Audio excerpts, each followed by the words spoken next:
ito, may nabili akong isda. Malaking isda. Ayan. Malaking malaki. Gagawin, steam ko siya.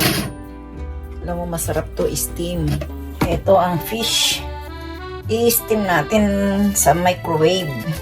Kasi pag sa masyadong kakain ng oras. Ayan na. Steam natin. I-steam natin siya ng 10 minutes. Ayan. Sarado. Ayan na sa oven.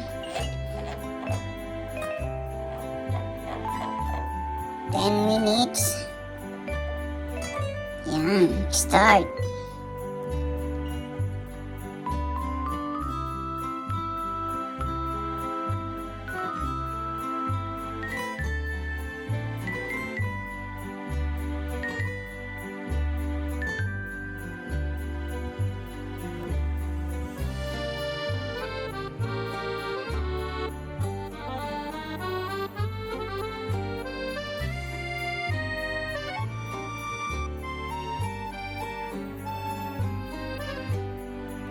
Na more gulay, sarap-sarap ng gulay.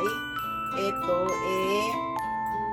nisuna at saka napa-cabbage. Ayan, cabbage siya. Napa-cabbage yung yun. Sa atin ni Pitsay Bagyo.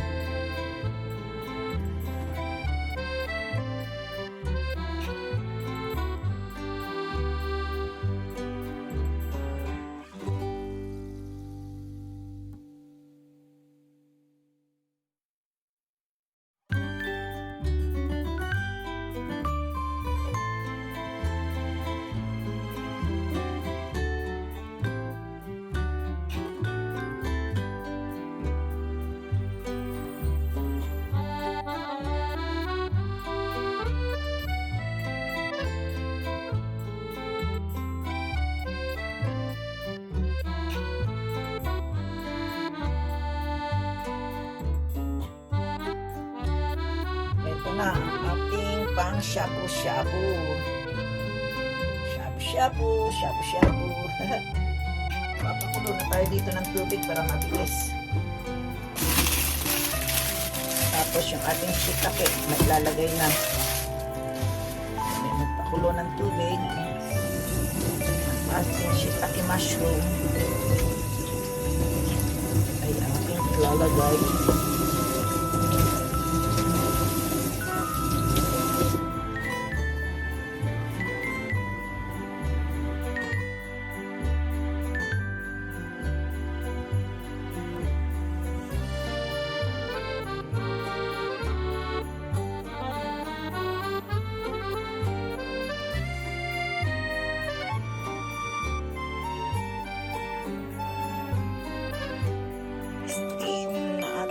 Fish, diba? Sandali lang. Mayroon tayong steam na fish. Lalagyan na lang natin yan ng sibuyas. Dito na. Dito na yung fish. Ayan ang fish natin. Mayroon na ako ng isang putahe. Lalagyan natin ito. Lagyan natin ito. Sibuyas na marami.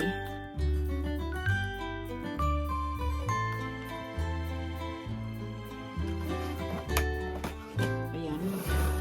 Ayan siya.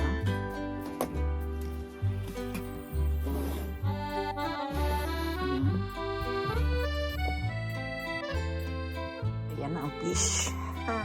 O, diba? Sandali lang. Mayroon ka ng ulam. Tapos ayan, magsashabu-shabu din ako.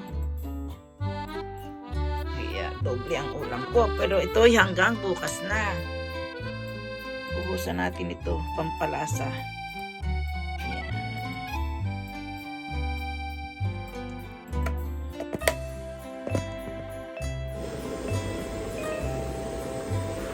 Ayan ang fari ko. Ito ang aking food ngayon. Pero ito'y hanggang bukas. Siguro. Ayun, mayroon pa doon sa dulo. Ayan, kumukulo ng aking tubig. Maglalagay na ako ng gulay. Ayan, oh. Diba? Maglalagay tayo ng gulay. Tayo maglalagay ng gulay. Maraming gulay.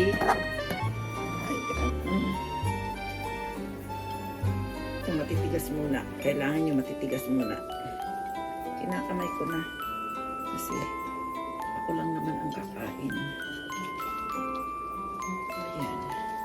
Pwedeng ilagay ng lahat kasi kukunti lang naman tong gulay na to. Ilagay ko na. Ayan. Nakalagay na lahat ang aking gulay. Ayan natin ang aking chopstick. Ayan. Ganyan dito eh. Ayan.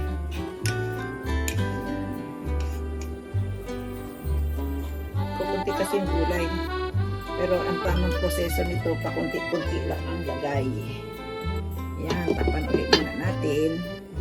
Habang tayo naman ay maghahanda ng ating sausawan. Ito ang sausawan na gusto ko lang dito.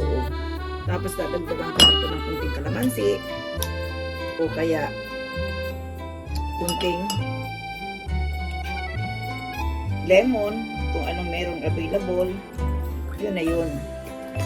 May available ko yung lemon.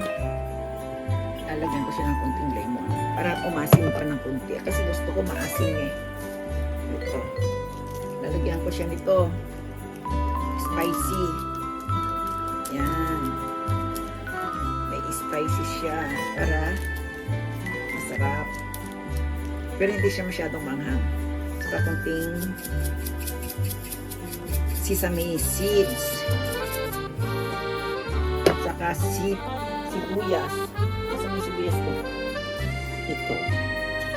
Ito ang sibuyas.